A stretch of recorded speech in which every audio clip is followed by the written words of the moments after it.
Washington, late night, and a document dumped quietly, it goes live.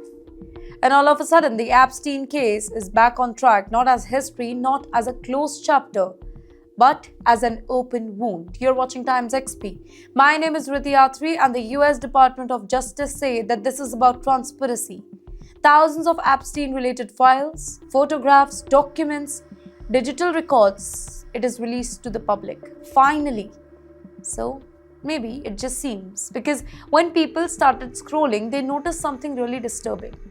Not just what was released, but what was missing. Let's slow this down and let me explain you what really came out here. Well, the files, they include hundreds of images from inside Epstein-linked properties. Photos described as disturbing by investigators, symbolic and suggestive images, critics say, points to exploitation. References to hard drives, CDs, digital storage devices, years of investigative material tied to Epstein trafficking network. But here's the catch. Faces are blacked out, names have been erased. In fact, key pages are missing. And the most demanded item of all, a verified client list, it is not there. Then came the images that exploded online, photos circulating from the release show powerful men at parties surrounded by young women in bikinis.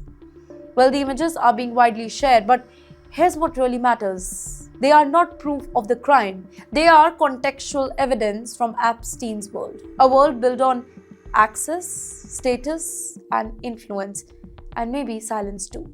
Here, critics say that this is exactly the problem here. The DOJ releases enough to shock, but not enough to conclude. Enough to horrify, but not enough to hold anybody accountable.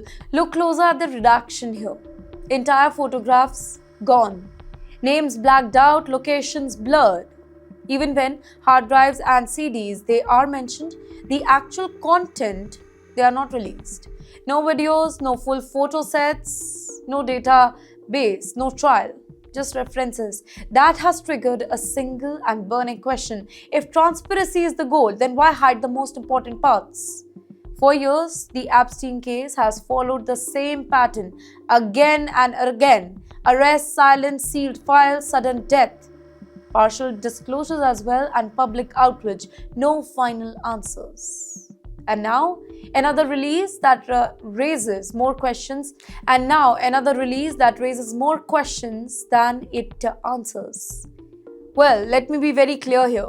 No new charges have been announced. No individual has been formally accused in these files. No court has ruled on guilt linked to the images that are being discussed. But that does not mean the story is over here, because the documents, they confirm just one thing beyond doubt. Jeffrey Epstein did not operate alone. There was a network, there was logistics, there was money, there was protection, and networks, they don't disappear just because one man dies. Survivors, they have said this for years now. Journalists have said this for years. Investigators have hinted this for years. And yet, the full picture remains hidden behind black boxes and black ink. So the question is, what is this release really doing?